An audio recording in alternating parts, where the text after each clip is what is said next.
Welcome to the discussion of Part 5, Chapter 2. So, this is the long awaited dinner. Katerina Ivanova has buried her husband, Marmeladov, and the dinner is being set up by the landlady. We know from previous chapters that there's a very contentious relationship historically between the landlady and Katerina Ivanova, even as Marmeladov was dying. The landlady was in there yelling at her about that there was a ruckus, that she didn't want dead bodies in her house, that people were complaining. So it's interesting that the landlady is taking such a front and center role and using this kind of as an opportunity to, show off that she can do a nice table. She's cooking all the dinner. She's got everything ready. She's used her linens and she's gathered dishes from all of the different lodgers and has set this big elaborate table. And Katerina Ivanova has invited everybody who she feels is important, but the important people aren't showing up to this funeral dinner. Pyotr Petrovitch doesn't come. Lebeziatnikov doesn't come. There's a woman and her daughter who are lodging.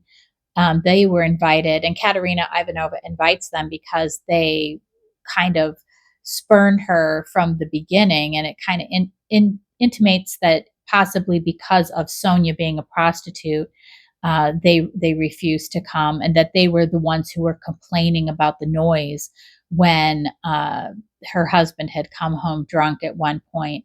And so Katerina Ivanova really wants to use this dinner as a way to show all these people who have thought her not a lady, kind of thought her, like the whole situation's ridiculous. She's just this poor lady with this drunk husband, and there's always this fighting and yelling. And she wants to show them that the assumptions that they have made about her aren't true, and that she's actually this daughter of a colonel, and that she came from this genteel, almost aristocratic family. And she wants to show this through how she puts on this dinner. That's why she, instead of being frugal with the money that Raskolnikov gave, she's spent all the money on this dinner. And then the people that she most wants to impress don't show up.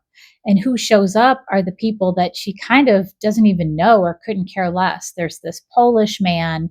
He is, not anybody important. He comes, and then he brings two friends that she's never even seen before. They never knew her husband. So they're just there for the free meal.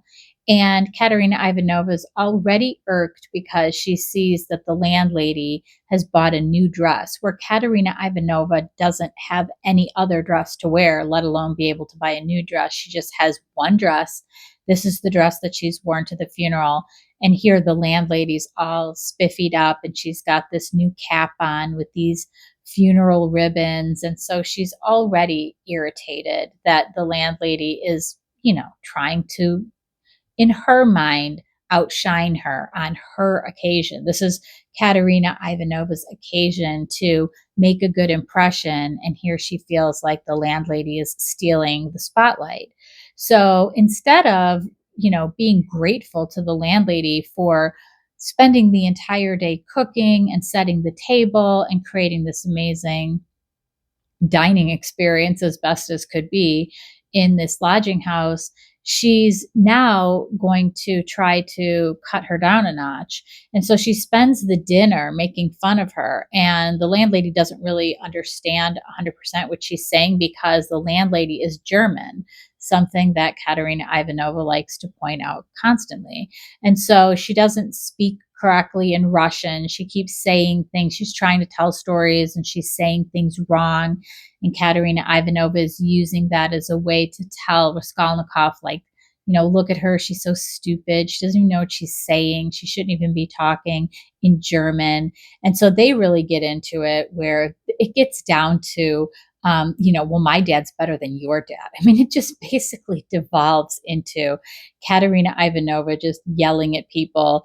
And then she takes out her certificate that Marmeladov had talked about, that her prize certificate that proves that her father was some sort of colonel or military man, and that she had been received as a debutante and, had danced the shawl dance at the governor's ball. kind of this is her opportunity to show all these people that she is this genteel lady. Well, these people don't care. Like, the landlady doesn't understand what's going on. The Polish guys probably couldn't care less. They're over there getting drunk. There's some other clerk there. He's just taking vodka shots after vodka shots, kind of trying to flirt with Sonia by cutting the pancakes into heart shapes and sending them down to her. It's just the whole thing is this ridiculous scene, which Sonia, to her horror, is foreseeing this is how the end of the dinner is going to be, that this is going to devolve. She knows Katerina Ivanova. She can tell, she knows what sets her off. She can tell all this stuff is like, it's all building.